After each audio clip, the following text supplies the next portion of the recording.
ایک اور چلے بہنیں ہیں تو یہ بات ان کے بھی کام آئے گی. کمپٹیشن کیا تھا؟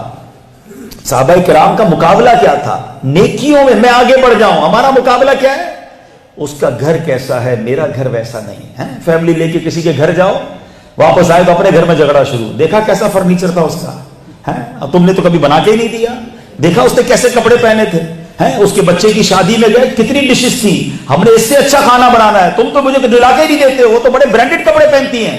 بندہ بولے میں دعوت میں لے کر گیا تھا، میرے گھر میں جھگڑا شروع ہو گیا. یہ چھوڑ دیجئے. ایک بات یاد رکھو میرے بھائیوں، اسلامی بہنیں جو مجھے لائیو سن رہے ہیں، اس کمپٹیشن سے باہر نکل آئے. اگر آپ مال کی اور دنیا کی نعمتوں کا کمپٹیشن کرو گے کبھی بھی سخی نہیں رہو گے، کیونکہ آپ کو ہر وقت یہی خیال آئے گا کہ آپ کو ہر شیر کا سوا شیر موجود ہے. آپ گاڑی لے لیں گے، لوگوں کے پاس جہاز موجود ہیں، اب کیا کرو گے؟ آپ فلیٹ لے لو گے، لوگوں کے پاس مینشنز موجود ہیں، کتنی کتنی پراپرٹیاں. اس چکر میں زندگی گزر گئی ہماری. یعنی ہماری مثال ایسی ہے، میں آپ کو ایک دیسی مثال کے ذریعے سمجھاتا ہوں. ایک بندہ تھا، روز پیدل آفس پہ جاتا تھا، ایک 2 گھنٹے پیدل چل کے جاتا تھا. غریب آدمی تھا. اس نے سوچا یار میرا ایک دوست ہے سائیکل پہ آتا ہے، وہ 40 منٹ میں پہنچ جاتا ہے، میں 2 گھنٹے چلتا ہوں، یا اللہ سائیکل دے دے. چند پیسے جمع کیے، ایک چھوٹا سا گھر میں اس نے کوزہ رکھا، روز پیسے ڈالتا تھا. آخرکار پیسے جمع ہو گئے، بڑا خوش، سائیکل خرید لی. اب پینڈل مار کے 40 منٹ میں پہنچ جاتا. بچوں کو بھی گھمایا سائیکل پہ، بہت خوش.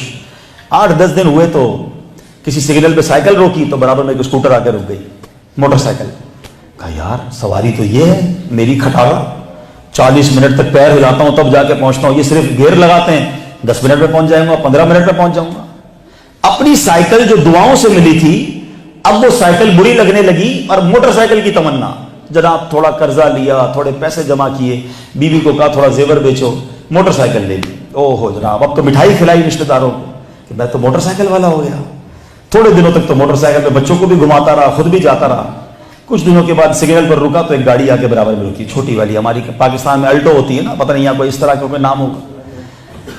کہا یار سواری تو یہ ہے، روز کپڑے میلے ہو جاتے ہیں، دھواں مجھے لگتا ہے، یہ دیکھو کیسے مزے سے جا رہے ہیں. اب اپنی موٹر سائیکل بری لگنے لگی، روز کہتا ہے میری گاڑی کھٹا رہا، مجھے وہ لینی ہے. اب سود میں پیسے لیے، اب قرضے لیے، وہ گاڑی لے لی. اب گاڑی لی تو خوشی کا ٹھکانا نہیں، بریانی کھلا رہا ہے دوستوں کو، فیملی کو گھما رہا ہے. 1-2 مہینے مزے کیے، اس کے بعد پھر گاڑی سگنل پر رکی تو برابر میں پجیرو آ کے کھڑی ہو گئی، لینڈ کروزر.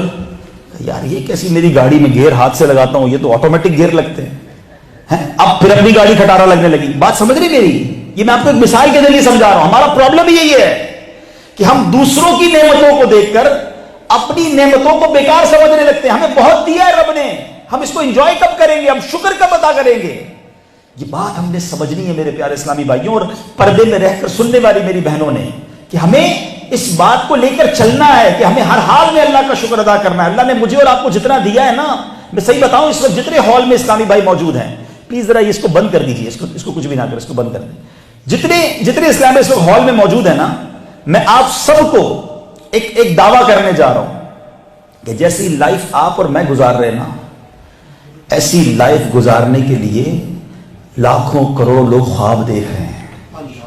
آپ کہیں گے یار کیسی بات کر رہے ہیں مولانا صاحب، میری تو بڑی ٹینشن ہے، کرائے کے گھر میں رہتا ہوں، بے روزگار ہو سکتا ہے یا کوئی ایسا بھائی بھی آیا ہو مجھے سن رہا ہو. جی ہاں، جیسی بھی آپ لائف گزار رہے ہیں، بہت ساری دنیا اس کا خواب دیکھ رہی ہے. بتائیں کیوں؟ آپ اور میں پیروں پہ چل کے آئے ہیں، کئی ایسے ہیں جن کے پیر ہی نہیں ہیں. اب دوپہر کا کھانا ہم سب نے کھا لیا ہے، کچھ لوگ رات کا بھی کھانا کھا کر آئے ہوں گے، چائے پی کر آئے ہوں گے. اس وقت بھی دنیا میں ایسے کئی لوگ ہوں گے جنہوں نے صبح سے کچھ نہیں کھایا ہوگا. سردی کتنی ہے باہر، گھر جاؤ گے نا، تکیہ اور کمبل اور ہیٹر انتظار کر رہا ہے. آپ کو پتا اس وقت بھی دنیا میں کئی لوگ ایسے جن کے پاس سونے کو بستر نہیں ہے، ان کے پاس گھر نہیں ہے، وہ روڈ پہ سوتے ہیں. سب چھوڑو یار، میں اور آپ اس وقت آزاد تو ہے نا، لاکھوں لوگ جیلوں میں ہیں، انہیں روز گھر یاد آتا ہے، انہیں روز بچے یاد آتے ہوں گے، ان کی کیسے راتیں گزرتی ہوں گی. یہ احسان نہیں ہے رب کا. کبھی کبھی اپنی اللہ کی نعمتوں کو احساس کرنا ہو نا، تو کبھی ہاسپٹل چلے جایا کرو. ہالینڈ میں بھی ہاسپٹل تو ہوں گے نا، ان کے ایمرجنسی وارڈ میں جایا کرو اور دیکھو لوگ کتنی تکلیف میں ہیں.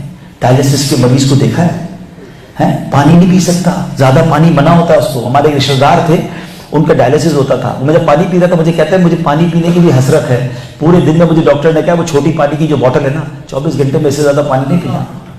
یار ہمیں احساس ہی نہیں ہے، ہم جتنا چاہے پانی پئیں، جب چاہے فارغ ہو جائیں. کئی لوگوں کی ٹیوبیں لگی ہوئی ہیں, یورین کرنے کے لیے ٹیوب سے یورین کرتے ہیں. میرے رب نے میرے گردے سلامت رکھے, میری زبان, میری آنکھ, میرے ہاتھ, اور میں کہتا ہوں میرے پاس کچھ نہیں ہے, میں ناشکری کروں؟ نہ کریں ایسا. اللہ نے بہت نوازا ہے مجھے اور آپ کو. انجوائے کریں اپنی لائف کو, موج کریں, خوش ہوں. ہم جو کچھ ہے اس پر خوشی نہیں ہے کیونکہ ہمیں دوسری کی نعمتیں نظر آ جاتی ہے. ارے کرنا ہے کمپٹیشن تو کرو نا, جیسے صحابہ کرام نے کیا تھا. کیسے کیا تھا کہ وہ نیکیوں میں مقابلہ کرتے تھے. ہمیں بہت بڑا, ہم ہالینڈ میں گھر دیکھ لیں یا کسی کی پاکستان کی کوٹھی کے بارے میں سنیں تو ٹینشن ہو جاتی ہے. کبھی کسی تہجد گزار کو دیکھ کر فکر ہوئی یار یہ تہجد پڑھتا ہے, میں نہیں پڑھتا, میری عمر کا ہے اور عالم دین بن گیا. دیکھ رہے علماء بیٹھے ہیں, ہم میں سے کئی ایسے جن کی ہماری عمریں برابر ہیں, یہ علم کے سمندر بن گئے, یہ مفتیان کرام بن گئے. ہم کچھ سیکھ ہی نہ سکے. کیوں کمپٹیشن نہیں کرتے ان سے؟ اچھی گاڑی دیکھ کر, اچھی گھڑی دیکھ کر, اچھے کپڑے دیکھ کر ٹینشن شروع ہو جاتی ہے.